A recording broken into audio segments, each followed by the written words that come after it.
À mes 17 ans et demi, dans l'année du bac, dans mon lycée, je rencontre une personne qui m'invite à une assemblée fraternelle de louanges pour Jésus.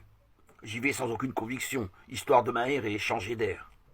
Stupeur, étonnement et surprise, je vois de mes yeux des gens heureux, rayonnants, irradiés de joie, de paix, d'amour. Je m'en souviens comme si c'était hier. Je croyais avoir atterri dans une autre planète, un monde inconnu. J'étais choqué. Comment est-ce possible qu'il y ait des gens si heureux? En fait, vous devez savoir que depuis ma préadolescence, je vivais un vide existentiel sans pareil, avec des états chaotiques qui variaient entre états dépressifs, mélancoliques et euphoriques.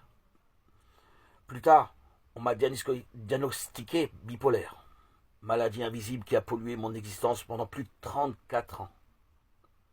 Pour en revenir à cette première rencontre dans ce rassemblement, ma vie bascule. Je décide, je fais le choix de vivre une existence spirituelle. Juif de par ma naissance, j'entreprends d'entrer dans la grande école talmudique d'Aix-les-Bains, d'étudier au Codel, lieu d'études. 2 ans plus tard, j'entreprends d'étudier à l'école talmudique de Mehacharim, le quartier orthodoxe, ultra-orthodoxe au centre de Jérusalem. Puis, avec les années, je prends de l'âge, je suis fatigué. Je rentre en France.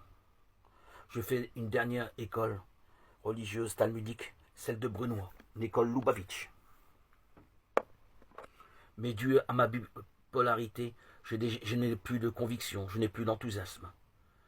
Je poursuis toujours mes prières, mais il me manque l'essentiel, la substance, la vitalité que j'ai trouvée, ces gens animés de l'esprit de vie à mes 17 ans et demi.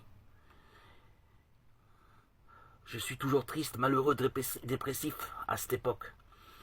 Donc je décide que ces gens qui sont animés de l'esprit de vie qu'offre Jésus-Christ pour tous ceux qui croient, doit être la voie que je dois suivre pour retrouver peut-être un peu de joie de vivre, une raison d'être.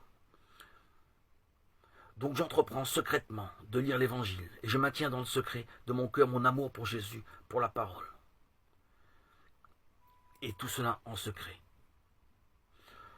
Marié depuis 28 ans, père et grand-père, je poursuivais ma vie dans mon judaïsme de manière tout à fait banale, dans une existence qui alterne entre hospitalisations nombreuses et médicaments à ne plus en finir, dû à cette maladie qu'on appelle la bipolarité.